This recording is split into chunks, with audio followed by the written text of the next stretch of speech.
You're listening to Three Makes Baby, a podcast about fertility, family, and genetics. I'm Jana Repnow, a fertility counselor and author of Three Makes Baby. Welcome to the show.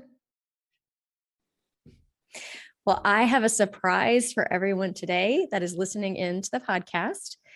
I have an author on the podcast today, and he has a new book coming out in the new year that you're going to be very excited to learn more about.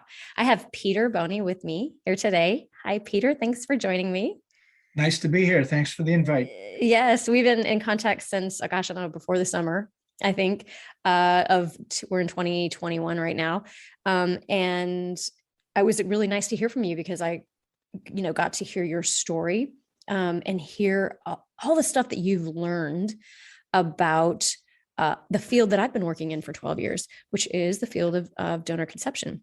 So I was going to let, you have a moment to kind of say a little bit about yourself so everyone can get to know who you are. Well, Jen, I used to say that there were three experiences that helped shape the person that I have become. Certainly a dysfunctional childhood. I had a loving working class family, very stable until I was 9 years old in the fourth grade. And then when my father got sick, was a lot of moves, 10 different schools over a 5-year period of time in several states. So that was very disruptive. I had a college education from a state college, University of Massachusetts at Amherst. That was very impactful to me. And then a life-altering experience as an on-the-ground special operations team leader in combat in Vietnam. Wow. So all three of those things really have shaped the person that I've become and my leadership style. Mm-hmm. For a living, I was a high-tech CEO, parachuting into troubled situations, sort of in special operations style. Yeah. Helping companies out of hot water in either a leadership, a financial, or an identity crisis. And here I was in 1995 on the edge of turning 50 years old. That was 26 years ago, this month, actually, that I had my own life-altering experience and my own identity crisis. I was still the same person after that, but everything had changed for me. The sense of who and what I was and what I had become had all changed for me when my then 75-year-old mother, who was recuperating from a post-operative stroke, spilled the beans. Wow. The beans being that Dad wasn't biological. He was sterile. Yeah. And I was conceived in the waning days of World War II with the help of an anonymous sperm donor. So every competing emotion tumbled from me at that period of time. How could you be both relieved and angry at the same time? How could you be jubilant and sad all at the same time? Yeah.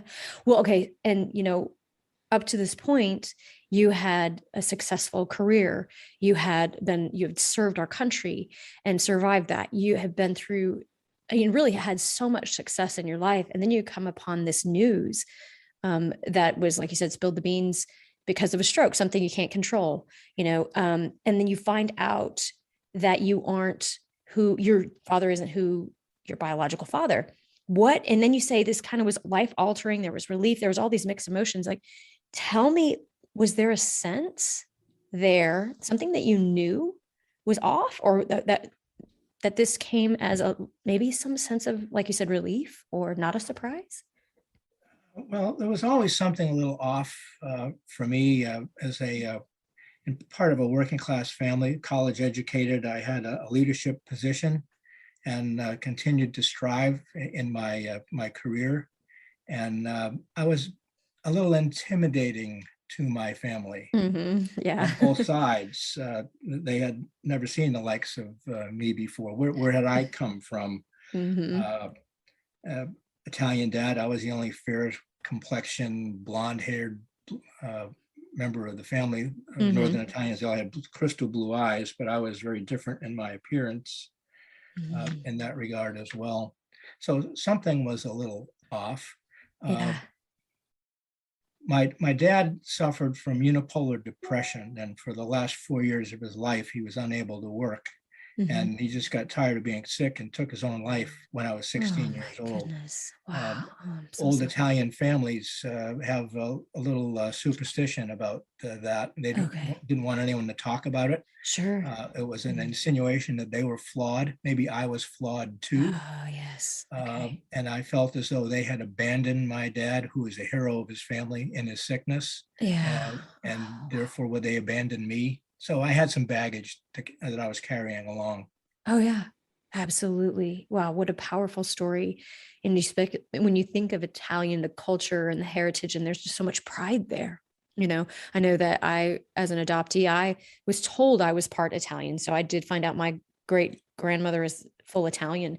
Um, and I didn't get as much passed down as I hoped. And when I did my 23andMe test, but there was a lot of pride there. And I felt that even not being connected to Italian family members, I still felt that Italian pride. Um, did that show up in your life as well? Well, I learned this in 1995, and DNA testing through 23andMe that started this whole thing off didn't begin until 2007. Yeah. So I had a substantial period of time where I was knocking on some doors, trying to find my heritage and find the sperm donor uh, in a environment that was cloaked with secrecy, with no records and no DNA Absolutely. testing. Yep. Yep. So Absolutely. I was hitting stone walls. Holy, I mean, think about that. You just took us back, and I think that's so important because there's so much history here. And that's what I love about your book. Uprooted, by the way, we didn't mention the title. I meant to do that. I want to say it now. It's Family Trauma, Unknown Origins, and the Secretive History of Artificial Insemination. That's the title and subtitle of Peter Boni's book. And I what I loved about this is I've been trying to figure out and put all the pieces together of this history of donor conception for the past 12 years. And then here you come and you send me this manuscript, and boom, you do this incredible research, which of course it's your nature. You're successful, you're driven, detail oriented. And there's this incredible history in this book that walks alongside your story, your personal story. I learned so much about the history of donor insemination and donor conception from your book. And I have read dozens of books, and there's not a whole lot out there about donor insemination before this, and nothing put together the puzzle like you did. So, Well, I have a little bit of differentiation. I'm not an academic. Many of the books that are out there are by academics for academics. And I had a very true. unique lens. I had the lens of somebody who was misattributed in a non-parental event. I was donor conceived. And since I couldn't find any information about who the doctor was, or any of his records, I thought my only thing that I could do was begin to research the environment that enabled my conception in the first place. Okay. So I took a look at the history going back to plants and animals, to biblical times. Yeah.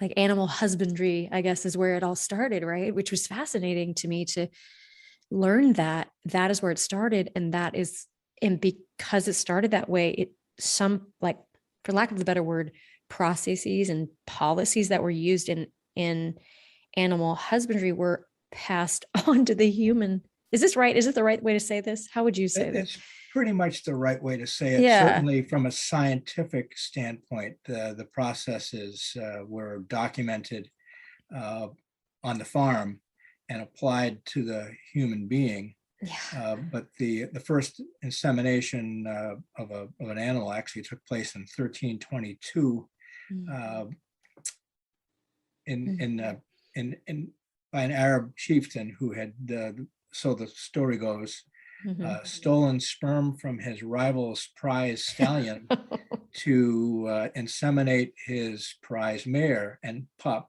out came wonderful. Now, you might ask, how do you steal sperm from a stallion? So you can just imagine. Now whether or not that is fact or fiction, the fact is that the Arabs have 7th century head start and breeding some of the finest stallions in the world. Yeah.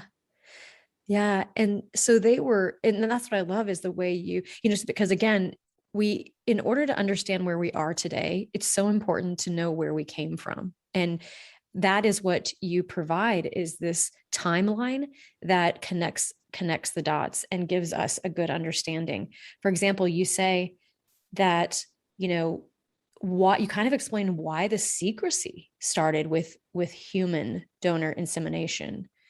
Can you expand upon kind of why it was started, why it began in this really secret way, and especially in the time that you were conceived? It was very secretive. You said World War II, Well, I was post World War conceived in II. World War II. Yeah. The first artificial insemination by a donor actually took place in 1886 at Jefferson Hospital in Philadelphia. It wasn't until the 1920s that this began to gain some degree of steam, with practitioners putting out handbooks, both legal and medical, protecting the donor, protecting the recipient. The church was dead set against anything like this. The church had a good deal to say that was listened to by society overall. Okay. The legal community set a precedent in 1921 that a donor conceived child was illegitimate, Yeah. that a woman who had conceived a child through donor insemination was guilty of adultery, and a husband could be granted a divorce on the basis of adultery, Yeah. even if he was fully consenting to the whole program. Yeah. So given the sociological barriers, let's say, to how science had evolved, the practice just became very clandestine. Now, my parents, according to my mother, were given a choice after testing my father that he was sterile. The choices were very simple. You could adopt a child and remain childless, or have a child through this rather new process that would protect anyone from the embarrassment of being sterile, from the legality of being an adulteress. And the child could have the birth certificate with the father's name on it, and therefore be legitimate. Okay. So Yeah. my birth certificate, along with maybe 10,000 other birth certificates in the 1940s, according to surveys, was a hoax. Yeah. It was hiding the truth. And I know at one point in the book you mentioned a term, semi-adopted, that we don't really hear that anymore, but that was a term that you used, or that they used to use. I found that it began in the 30s Okay. when doctors were reviewing some prospects of having a child for their childless couple. Given that the sociology and the legal and the religious aspects of donor conception were pretty negative. I'm a marketing guy, right? It's all about packaging. Yes. Right? You can do this thing that's semi-adoption. Don't call it artificial Yeah. insemination by an anonymous sperm donor. Let's call it semi-adoption. Semi-adoption. Yeah. You are the birth certificate father, and no one knows. That's right. And, it's interesting that they use that terminology to begin with, because that shows you that they recognized that the similarities between adoption and donor conception, that there was a misplaced genetic, a loss of a genetic connection in the family. And, now it's funny because I come up against people that are like, it's not the same. It's not, adoption and donor conception are nothing alike, And so I like to kind of, I'm glad that you mentioned that in the book, because it does show that there are some similarities there. And people recognize that a long time ago. And that is just like, for some people, it really does. Knowing their genetic roots and knowing where they came from does matter. And it is important for some reason. We don't maybe quite fully understand whether that's epigenetics, or whether it's our culture's obsession with family lineage. I don't know. I don't know what is. I mean, I've kind of pondered on that. Do you have any In the thoughts? 1960s, a pair of psychologists studied the daylights out of adoptees, trying to find reasons that late stage adoptees had adjustment issues. Mm-hmm. And Mm-hmm. they coined the term genealogical bewilderment. Yes, yes. And Mm-hmm. there's a burning need there just to know from whence you came. And I know that burning need drove me to research for 22 years until I had discovered the source of my seed. I mean, Yeah, I was driven, and there was nothing ever going to stop me. yeah. It was like in you. And, when I wrote a little blurb for your book, and that's what I said, is I was like, the, you know, the social, legal, and religious climate that encouraged secrets was still no match for your personal determination and the universal need for self-discovery. That you didn't stop your research until your parents' secret came to light. And I think it goes back to that idea of self-discovery, is knowing ourselves and trying to figure that out is such an important task in life, I think, for many Right. people. Yeah. Mhm. Yeah. So, I it's a fascinating book. I was curious though, what made you decide to write about it after I know 20 years of researching, exhaustive research, tiresome research before DNA testing even existed. Um, that's some real detective work. What made you decide to write about it? And then at what point were you documenting this, thinking like in journals, thinking that you might write about this someday? Well, a couple of different waves of things. Researching this, I researched up until my conception.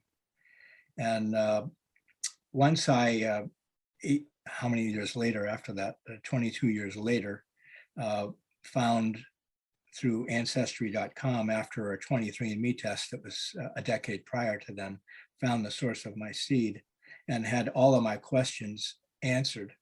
Uh, I thought this could be an interesting story, but I needed to research further. I needed to research what had occurred in the whole area of assisted reproductive technology since my conception. Oh, yeah. Okay. Yeah. And when I learned the evolution of the field and saw some giant flaws, let's say, uh, Mhm. the only thing that really strikes me now is a question that I still have unanswered. That's not do I have siblings? My unanswered question is, how many siblings do I have really? And Yeah. this is an industry that's ripe with a need to have some element of controls on it Yes. to reflect upon the realities of the day. Yes. Yes.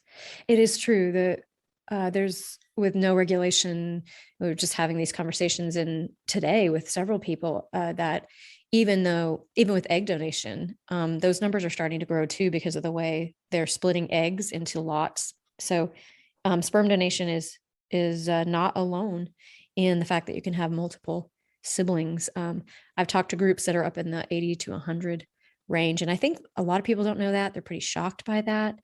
Still, parents I talk to every day are Well, surprised by that. science advances well faster than sociology It does, and the doesn't it? legality of it. I mean, we have the SEC and the FDA and the FTC and the FCC. There's the Uniform Anatomical Gift Act. There's the National Organ Transplant Act. But there's nothing regulatory regarding human life. I have a friend that used to breed Rottweilers, and I shared with him my whole background and my research. And he said, "My gosh, Pete, breeding puppies has more regulatory oversight than this thing with human beings." Oh, ouch. That's hard to hear. That's hard to hear. And do you know, I mean, do you have an answer for that? Do you know, in your research, what did you find the reason for that is? Free market forces are pretty ingrained in our economic structure. Okay. Sure. There are lobbying organizations that promote free market forces, Mhm. that do not aspire to have things change. Uh, Mhm. the, Yeah. the sperm banks right now, as an example, is a $3.5 billion industry. That's with a Yeah, with a B, B, with a and B. that is expected to grow to $5 billion by 2025. That's not that far away. I mean, I've been in the high technology field, and I'll tell you that Goldman Sachs and JP Morgan and these investment banks would be thrilled and delighted to be part of an industry that has that kind of growth dynamic. And it's a bigger growth dynamic than that because foreign competition is precluded by United States law. Yep. You can't take an apple from France and bring it to the United States. You ever try to get an apple out of a plane and go Right. through customs? I mean, alarm bells ring and you're almost arrested. It's true. Yeah. Other countries can actually export or import gametes, Oh, yeah. sperm, Yeah. egg, and embryo. In the United States, this is a protected industry. Mm-hmm. So it's a lot about the economics that's driving the forces to not change. Yes. Yes. And, in fact, I recently visited with one of my clients who's was using a bank in the States, but the donor was in a country in Europe. So they're importing sperm from other parts of the world too, and paying donors in other countries as well. In the 1920s, there was a real eugenics drive that spilled over to donor conception. And it resurged again in the 60s. And I think it's there today as well. The number one exporter of sperm is actually Denmark. And that is exported to over 50 countries today. Tall, blonde, blue-eyed, blue eyes. educated, intelligent, and they're not compensated for their sperm as well. So there's a little bit of altruism there. Okay. So that's the high demand arena. Okay. And this stuff is marketed not by medical professionals today, but by people that have a Procter and Gamble merchandising background. They operate like Harrods or Nordstrom's, for crying out loud. Okay. There are catalogs and descriptions and inventories. Yeah. There's an 80-20 rule that I learned in business. The 80-20 inventory rule. 80% of the inventory actually purchased by 20% of the people, but 20% of the inventory is purchased by 80% of the people. So if that 80-20 rule works in the sperm bank arena, it's coupled with some other statistics. 5 of the largest sperm banks have about 100 donors each, and they supply about half of the sperm demand. Well, you put that together with the 80-20 rule, and then you give frozen sperm now that has a life of 10 years, and you factor that in, and it's no wonder people have over 100 siblings per donor. Yeah. Yes. And then you just doing the math on that, what does that look like for future generations? I think donor conceived people have told me what people aren't thinking about is their grandchildren. And, this number grows through generations. I don't come from a frozen sperm era, but given that I don't know how many siblings I have, I'm very fearful that my grandchildren have an opportunity to date a close relative. Smart kids go to smart kid colleges, and who knows? And Yeah, like whether or attracts not like. whether or not this thing called genetic sexual attraction is real or alchemy, I don't know. Yeah. But I don't want to find out with my Yeah. grandchildren. Right. I'd rather have zero risk. Yeah, absolutely. Well, we know that people are attracted to people who look like them. And it's not uncommon to couple and partner with somebody who looks similar to you, or maybe even looks like someone in your family. So there's just a familiarity I think we're drawn to. Yeah, who knows the reason why, but it certainly is alarming and upsetting to many donor conceived people that don't know who their half siblings are. And I tell you what, I have doctors that are really facilitating these arrangements within a small geographic area, and it's anonymous. And so they're with egg donation. And so these families could literally be going and have gone to their children go to the same school and don't know it. So it's, it's something that is it's important to raise awareness about. What would you say, with the book, what would you say, like, you'd like to see change in this industry, just given all that you know now? I call for a donor conceived Bill of Rights, Jana. I'm Yeah. all for Yeah. enabling childless couples to have a family. Yeah. Uh, and there's plenty of representation for the rights of the donor Hmm. and for the rights of the receiving parents, but there's nobody out there who's saying these donors have rights. These donor conceived people have rights. I have Yeah. rights. Uh, I'd like Yeah. to see the no anonymity Yeah. for a donor, just full disclosure.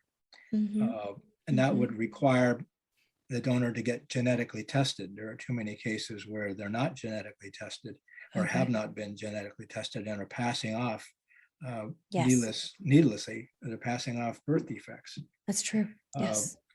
Hmm. how about requiring the disclosure of the donor health and donor genetics to begin with, the genealogy? Uh, require the register of siblings to one another.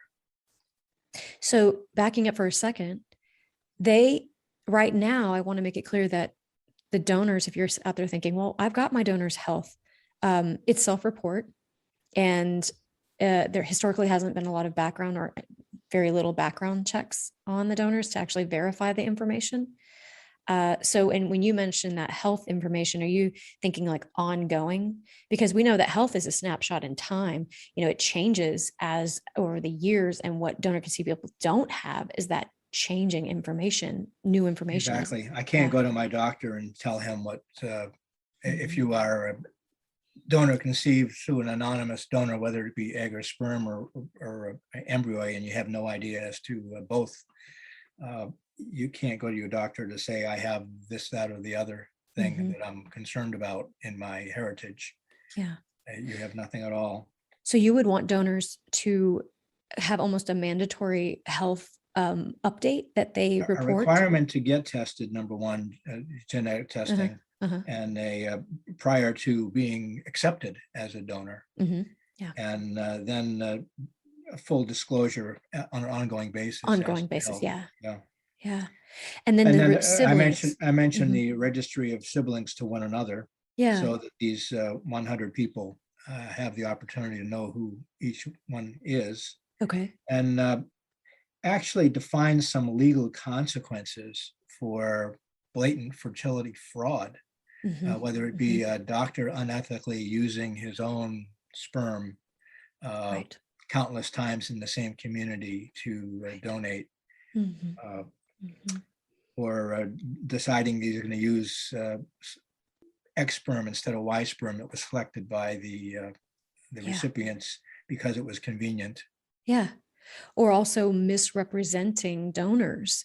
If you're selling sperm, and you say your donor is, has a certain health history or certain education, I've heard of cases where bigger banks buy out smaller banks, but their marketing doesn't change. And so Right. parents think they're getting, an Ivy League grad. Mhm. And in fact, the donor was recruited initially from, Ohio or something. This is happening. And Yeah. so there's no From penalty for Ohio, that. he's schizophrenic, and he said that he was fluent in 16 languages and had a Hmm. PhD. That's cases like that all the time. Yeah. And the other piece of the donor conceived Bill of Rights is just limiting the number of offspring per donor, and Yes. make it real. Today, there's no law. There's only a guideline put out by an association that's essentially a trade association. Uh, Hmm. Hmm. and the guideline is 25 recipients per 800,000 population. Yeah. So let's do the math on that. Yeah. Right? Let's do that math. That means that if I lived in Sacramento, Hmm. I could have 25 siblings. If I lived in metropolitan Boston, I could have 125 siblings. But if I were in downtown LA or New York City, I could have 250 siblings. And that's following the guideline. That's following And the that's the guideline. That's just a recommendation too. There's nothing that enforces It's that. not a law, it's a No. recommendation. That's a Yeah. guideline per sperm bank. Well, I could Hmm. be a donor and go to 8 different sperm banks. Yep. So you can Absolutely. multiply that by 8. Hmm. So there are, it's a fine industry. There's many fine people that work in the industry. They enable childless couples to have a child. That's just wonderful. Uh, put some common sense into this thing, and let's not let the breeding of Rottweilers take precedent. Yeah, absolutely. Common sense, ethics, Yeah. caring. The science moves so rapidly. Ethics has yet to be tested in some other arenas. Hmm. Just earlier this year, a research group in Australia, which has been very pronounced in their research for reproductive technology, was able to do a model embryo with cellular skin. No sperm, no egg, but a model embryo as a result. So some of these ethics really need to catch up with the science. Mm-hmm. Uh, Mm-hmm. And the social narratives too. That's one thing that is so far behind.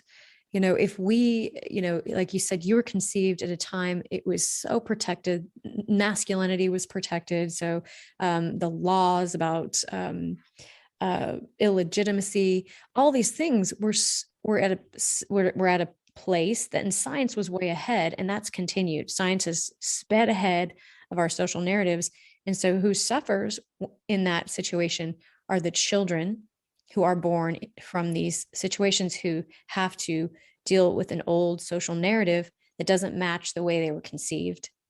And that's what we're trying to do, is catch that social narrative up, so children don't suffer as much, and have as much pain, and feel as disconnected and sort of alienated, like they're of a different species sometimes.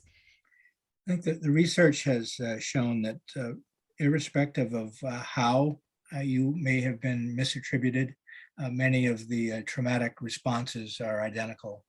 Yeah. Uh, whether they be late discovery adoption, a extramarital affair, or a one night stand, switched at birth. Perhaps Aunt Martha was really raising you and Cousin Mary was really your mom.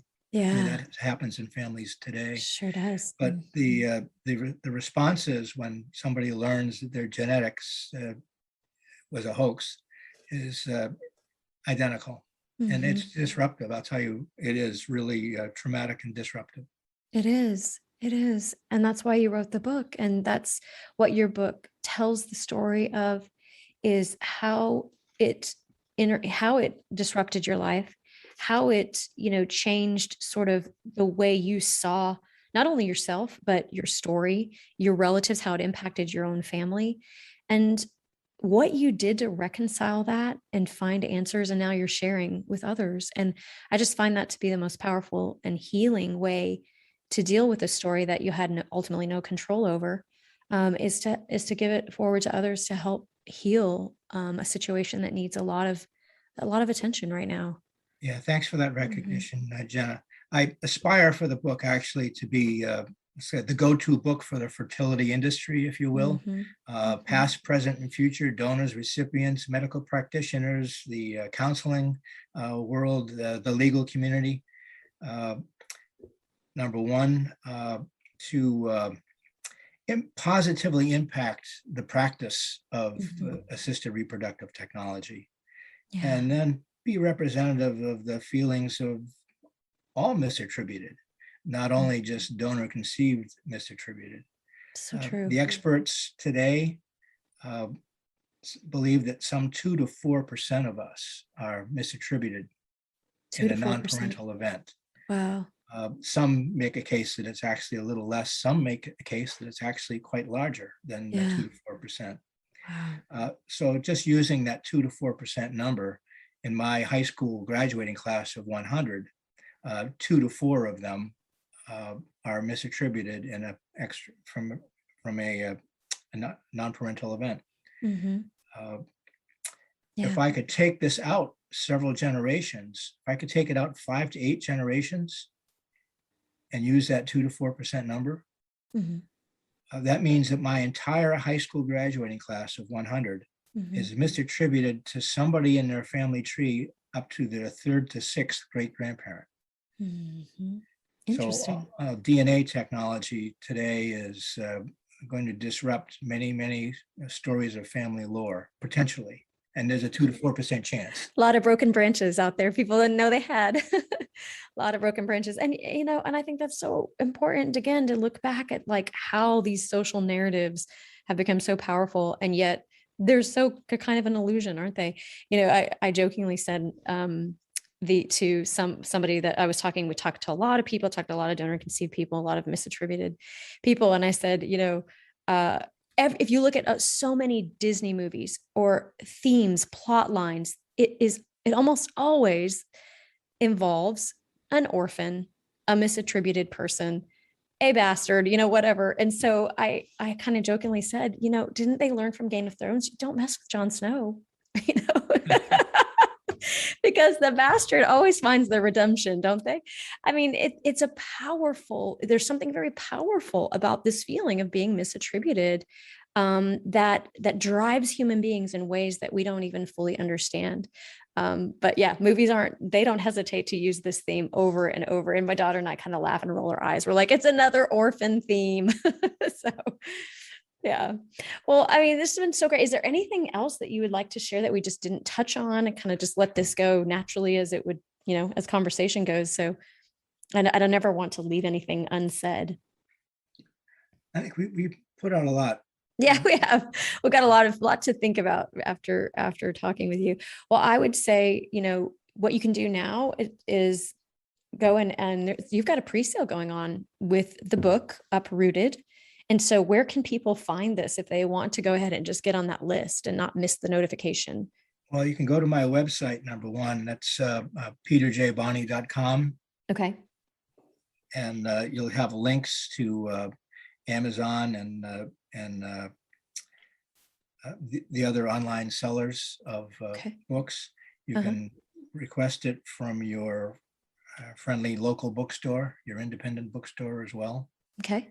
It's be available as a Kindle, and it will be available as an audiobook. Oh, great. Yeah. And the last name is Boni. And I apologize for saying Boni. It's Boni.